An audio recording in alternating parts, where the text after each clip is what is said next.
Sharks, आजकल की life philosophy है योलो, मतलब यू ओनली लिव वंस। बस मन किया और बैग उठाकर चल दिए। अरे अरे रुको, ना जेब में पैसा, ना दोस्तों का साथ, बस ये वर्क फ्रॉम होम का फायदा और बनी जैसे जज्बात। पुरानी जीन्स और गिटार, ना सर पे छत और स्ट्रेंजर्स बने यार। एक नया शहर, वॉन्डरलस्ट के ख्वाब, इसीलिए तो है सोलो ट्रैवलिंग से प्यार। अनफॉर्चुनेटली इस प्रेम कहानी में पंचर पड़ जाता है, क्योंकि जब भी हम बजट होटल्स में जाते हैं हमारा सामना होता है पीले वॉशरूम, चादर पलटू सर्विस और सदियों पुराने बासी खाने से। इनकी स्पेशलिटी होती है फीमेल सोलो ट्रैवलर्स को अनकंफर्टेबल बनाना और सबको अपने शहर से इंस्टेंटली भगाना।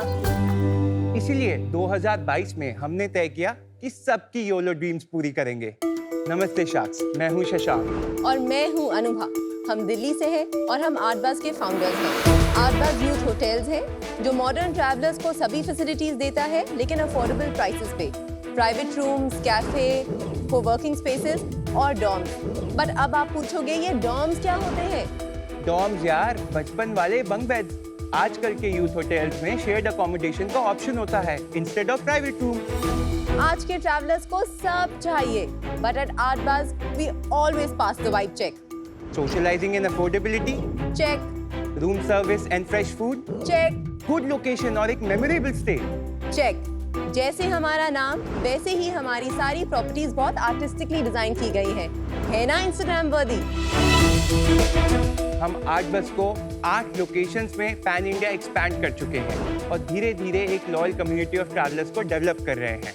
आज से 10 साल पहले जिस यूथ हॉस्पिटैलिटी सेगमेंट को कोई जानता ही नहीं था, आज 1500 करोड़ का मार्केट शेयर ले बैठी है and this trend will only grow. हम इस अपॉर्चुनिटी को सीज करना चाहते हैं और इंडिया में यूथ हॉस्पिटैलिटी सेगमेंट के लीडर्स बनना चाहते हैं।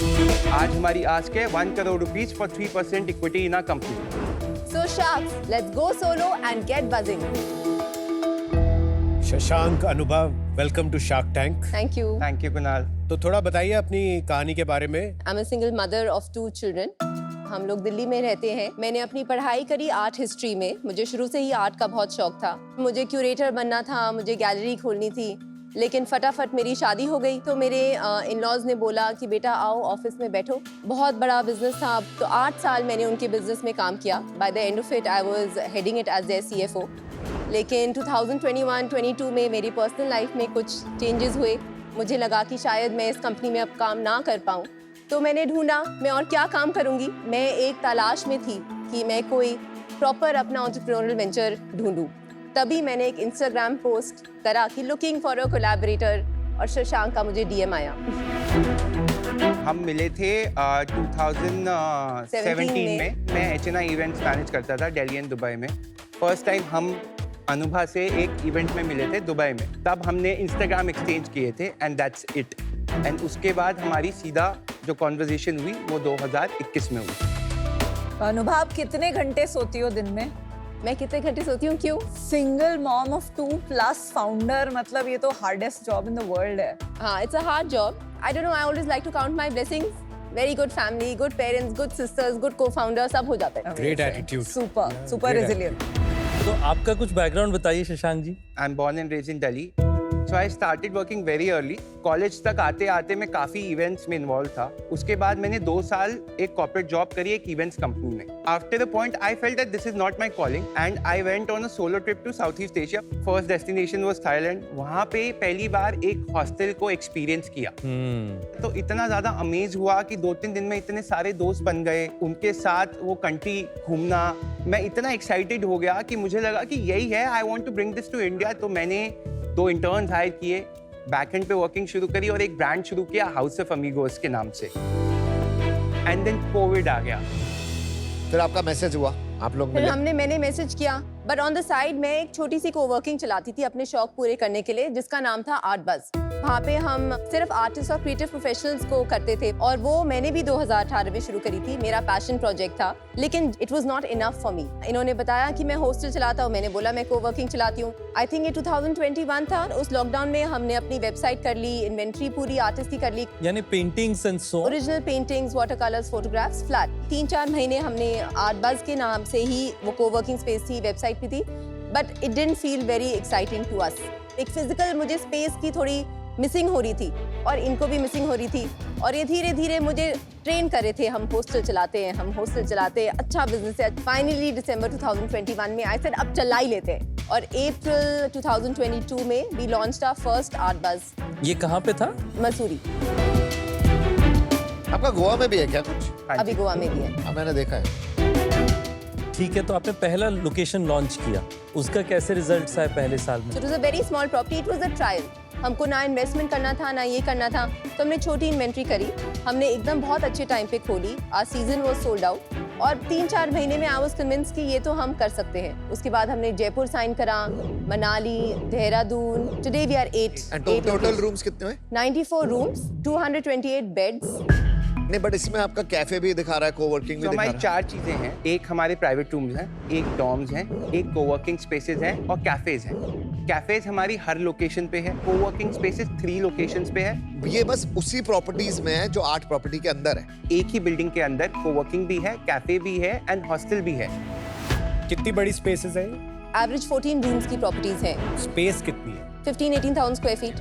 टिपिकली आपका कैपेक्स कितना लगता है एक बिल्डिंग के अंदर में बनाने के लिए? On an average 30 lakhs. That includes advanced rentals and securities. That's very good.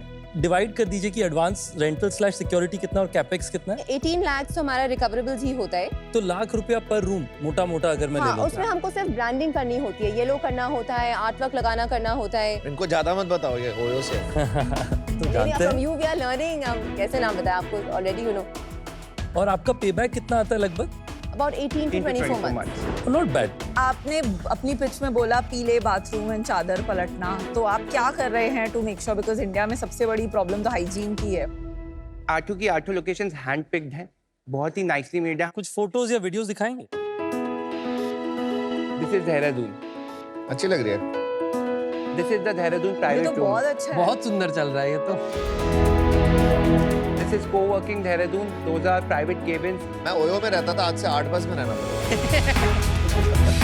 तो आप ले जाओ। अच्छा है यार, बड़ा कूल है। Not Oh, bad. nice. Very nice। This Oh, is nice. Riverside. Kasoli है। And every room has one dedicated artwork. A room is dedicated to an artist के नाम कितने पे। बेड्स होते हैं आपके डॉम वाले में एक रूम में? एवरेज 6 बेड्स हैं। 6 इज फेयर। आपकी रेटिंग बता पाएंगे कितनी है? Booking.com पे प्रॉपर्टी वाइज अगर मैं बात करूं, जो अभी हमारी लोवेस्ट रेटिंग है सबसे पुरानी प्रॉपर्टी की है, which is 8.1, which is Mussoorie. Then Jaipur है, which is 8.4। Everything else is above 8.5। तो अच्छी है, नॉट बैड, अच्छी है। Very good. तो क्या करते हैं आप मेंटेनेंस के लिए? हम रिव्यूज पढ़ने में बहुत बिलीव करते हैं, बिकॉज़ वी फील रिव्यूज से ही कस्टमर का पता लगता है, उसी से हम लोग ट्रैक करते हैं। ऑफ कोर्स एसओपीज बना रखी है, झाड़ू कैसे लगाना है, पंखे कब साफ होने हैं, सबकी चेकलिस्ट बना रखी है। पर ये वाला हाउसकीपिंग एसओपी एंड वो print out with check boxes, ये तो सब करते हैं। I think it is what you are aspiring for, and we are really aspiring for this. This is very important to us because we know we will not sell, we will not get a repeat rate if we don't provide this. I love your matter of factness with everything. और मुझे वो बात बहुत अच्छी लगी। I think सबसे important होता है कस्टमर रिव्यूज। मतलब मैं पर्सनली भी कोशिश करता हूँ कि वो चीज़ तो डेफिनेटली बहुत एक्टिवली मतलब पढूं। थोड़ा आपका बिजनेस पे आ जाते हैं, ऑक्यूपेंसी, ARR, थोड़ा उस बारे में बताइए। 51% हमारी ऑक्यूपेंसी है until Not bad. नवंबर, मतलब Not आज की bad. तारीख तक। अर्बन शहरों में आपका 70-75% ऑक्यूपेंसी चलता है और इनकी प्रॉपर्टीज ज्यादातर ऑफबीट लोकेशन में जो सीजनल है, वहाँ पे टिपिकली होटल्स की भी ऑक्यूपेंसी यही 40 से 50% एनुअल पे चलती है। And 1100 ADR. 1100 is the average night cost। Yeah. 1100 रुपए में मुझे ये बंक बेड मिलेगा कि एक रूम मिलेगा? 1100 रुपए हमारा एवरेज है हाँ। सारा, लेकिन जिस दिन आपको बंक बेड 500 का मिलेगा, उस दिन आपको ये प्राइवेट रूम 2000 रुपीज 2000 का मिलेगा। और जो कोवर्किंग है उसकी अलग प्राइसिंग है? 3 लोकेशंस में है, करीब 106 सीट्स हैं, 8000 रुपीज पर सीट है हमारी प्राइसिंग। और कैसे बेचते हैं आप इसे? पर मंथ और पर डे और for meeting rooms per hour. तो एक स्टे हो गया, एक कोवर्किंग हो गया, एक कैफे हो गया। रेवेन्यू में कौन सा पार्ट कितना % कंट्रीब्यूट करता है? 75% हमारा हॉस्टल्स है, 13% कैफेज हैं, 12% कोवर्किंग। अगर मैं रूम स्टे करता हूँ तो वो कॉम्प्लीमेंट्री है। नहीं, अलग बिलिंग है। तो इस 12% में ये 75% वाले लोग जो स्टे कर रहे हैं वो लोग कितना कंट्रीब्यूट करते हैं? बहुत कम। 99% नॉर्मल ऑडियंस करती है। 1% कोई जा रहा है, रुका हुआ है, उसने एक दिन का डे पास ले लिया। इसका मतलब जो वहाँ स्टे करने आ रहे हैं उसको कोवर्किंग से कोई फर्क नहीं पड़ रहा है। तो आर्टबज़ ने इन दोनों को जो मिक्स करके एक नया बिजनेस बनाने की कोशिश की है, इसमें कोई मिक्सिंग नहीं है। आप सही कह रहे हैं। Actually it was more like a unit economics for us. माने कि एक खाली फ्लोर है, अब हम उसको कॉमन रूम बनाएं जिसमें हमें कोई रेवेन्यू नहीं मिलेगा, या हम उसमें थोड़ा डेस्क डाल के It's कुछ very रेवेन्यू smart. कर लें। Very smart. ठीक है, कस्टमर साइड में इन दोनों से कोई लिंकेज नहीं है। कस्टमर को एक ब्रांड रिपीटेबिलिटी मिल जाती है। देहरादून में अगर हमारी कोवर्किंग है, वो लोग जब जाते हैं, मसूरी में भी हमारी प्रॉपर्टी है, ऋषिकेश में भी हमारी प्रॉपर्टी अच्छा, है। इसका कोई डेटा पॉइंट है आपके पास? इतना हमने नोट डाउन नहीं किया है, नहीं but किया तो over- ये तो फिर ये क्लेम आपका बहुत सब्जेक्टिव क्लेम है नहीं, ये बेसिकली। फीडबैक मिलता है। चलो नंबर्स पे आ जाते हैं थोड़ा। FY23 में हमारी सिर्फ 2 प्रॉपर्टीज थी। उस टाइम हमारा था 60 lakh rupees revenue, 30 lakh rupees loss. FY24 turnover था 2.1 करोड़ और हमारा EBITDA था -30 परसेंट और 30%। 60 लाख रुपए। और अभी का 8 महीने का बता दीजिए। 3.78 करोड़ रुपीस हमारा रेवेन्यू है, 22% का कंट्रीब्यूशन है और -10% EBITDA। तो माइनस में क्यों चल रही है? हमारा सीजन अभी आएगा सर। तो कितना करोगे इससे? 6.5 crore rupees, 56%, 1180 ADR, break even. और लास्ट ईयर क्यों किया फिर? लास्ट ईयर भी था सीजन, तो लास्ट ईयर प्रॉपर्टीज में खुल रही थी प्रॉपर्टीज हमारी। खुल रही थी। उसमें से जो प्रॉपर्टी हमने सबसे पहले खोली थी, जो वो प्रॉपर्टी लास्ट ईयर प्रॉफिटेबल थी। हमारी यूनिट सारी प्रॉफिटेबल है। कैपेक्स टोटल कितना डाला है आपने इसमें? 4.5 करोड़। पर जो आपने ओरिजिनली बताया था 30 लाख होता है एवरेज, ये 50 लाख बन जाता है एवरेज। तो मैं आपको ब्रेकअप दे देती हूँ। हाँ। 30 lakhs into 6 properties, 1.8 crore. Okay. उसके बाद करीब जो मैंने आपको लॉस अभी गिनाया वो 1.3 करोड़ का शायद। टोटल होगा। अच्छा, आप ये मिला के बता रही हैं 4.5 करोड़। अच्छा, हाँ जी, सब कुछ मिला के। तो कैपेक्स अभी तक आपका ये 2 करोड़ ही गया है। नहीं, सो एक प्रॉपर्टी हमने हिमाचल में साइन करी थी, कसौल में, एंड अनलकीली फ्लड्स आ गए हिमाचल में। ओयो। तो वो प्रॉपर्टी फंस गई हमारी, and we got that property this year in June. उस प्रॉपर्टी की वजह से हमारा एवरेज कॉस्ट थोड़ा बढ़ जाता है। आपका फंडिंग हुई भी है?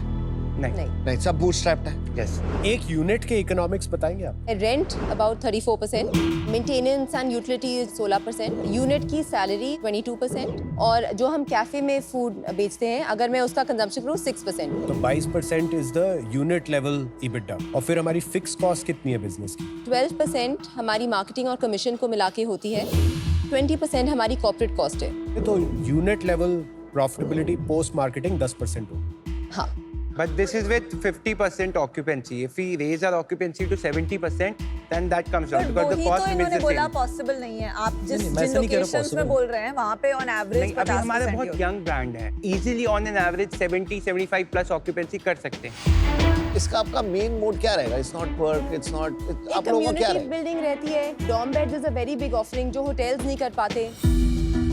आपका मेन डॉम से चल रहा है या रूम से चल रहा है? रेवेन्यूज तो ज्यादा रूम से ही आता है।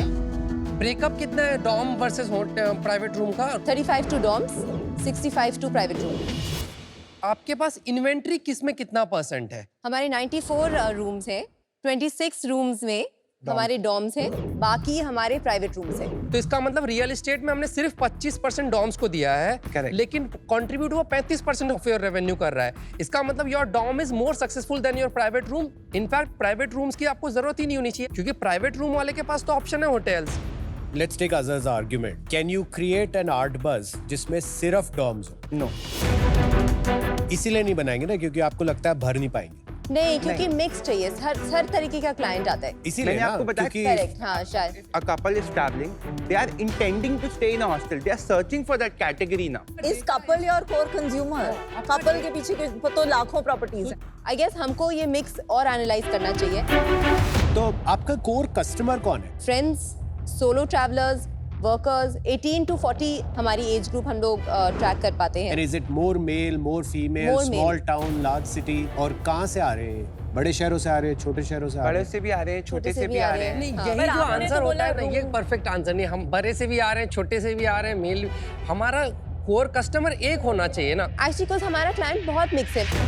हमको लगता है कि हॉस्टल सिर्फ फ्रेंड्स या सोलो ट्रैवलर्स के लिए है, लेकिन families also prefer to stay. आप जब तक अपना कोर कंज्यूमर क्या है बता नहीं पाएंगी, तब तक आप बिजनेस नहीं बना पाएंगी। आपने ओरिजिनल पिच में एक इतनी अच्छी चीज बोली थी, सोलो वुमेन ट्रैवलर्स।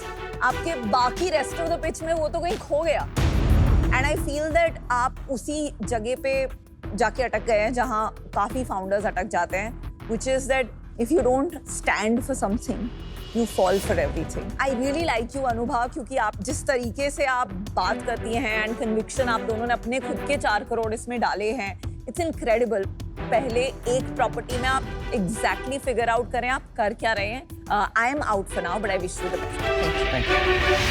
आपका जो कॉन्सेप्ट है ना जेनजीज के लिए अच्छा चलेगा। आप अगर इस पर डटे रहो कि मेरे को जेनजीज को फोकस करना है, लंबा है थोड़ा पीरियड, वो आएंगे, उनको जब पता लगेगा वो आएंगे। लेकिन आप जब सबको दे दोगे ना, सब वहाँ पे आंटियां भी आ रही हैं, कपल भी आ रहे हैं, चाचा जी भी आ रहे हैं, तो जेनजी भी भाग जाएंगे कि भाई यहाँ नहीं रह सकते।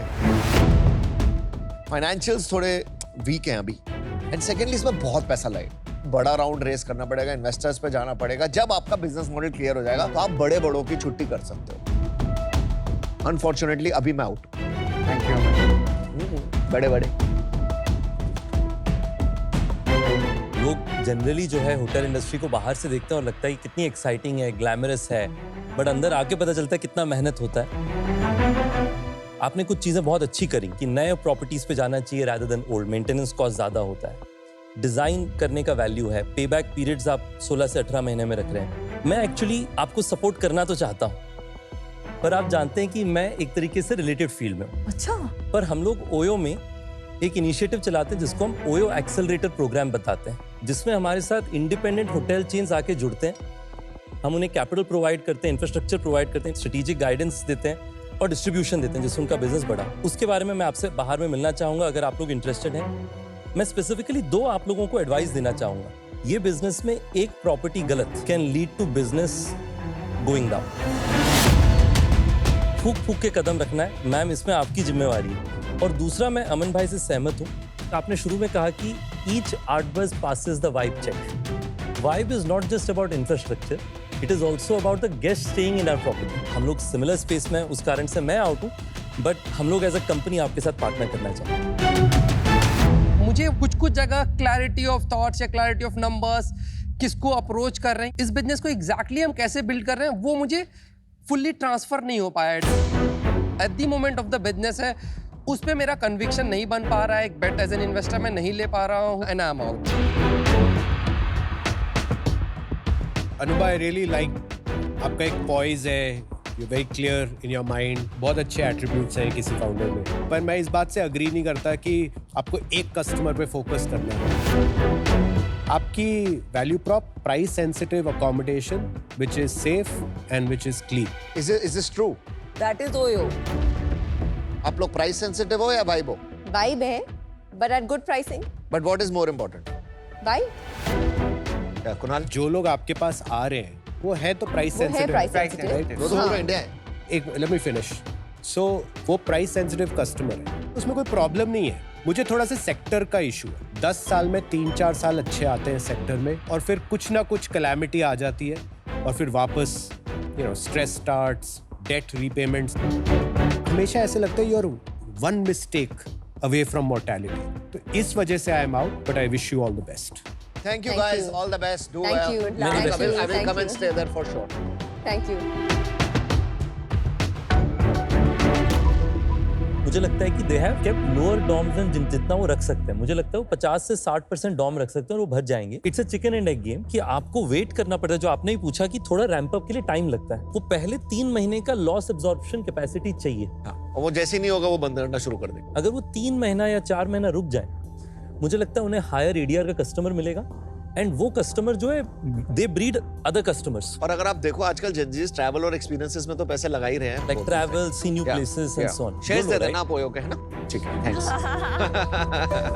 We are mainly focused to Gen Zs and millennials, but हमारे पास और टाइप के कस्टमर्स भी आते हैं। अब उन्होंने वो शायद गलत इंटरप्रेट कर लिया कि हमारी मार्केट सेगमेंट डिफाइंड नहीं है, because 90% of the pitch went very well. We thought that we are getting the offer because it was always a positive feedback. And never say never. आज नहीं तो हो सकता है कल शार्क्स खुद आए हमारे पास, हमें फाइंड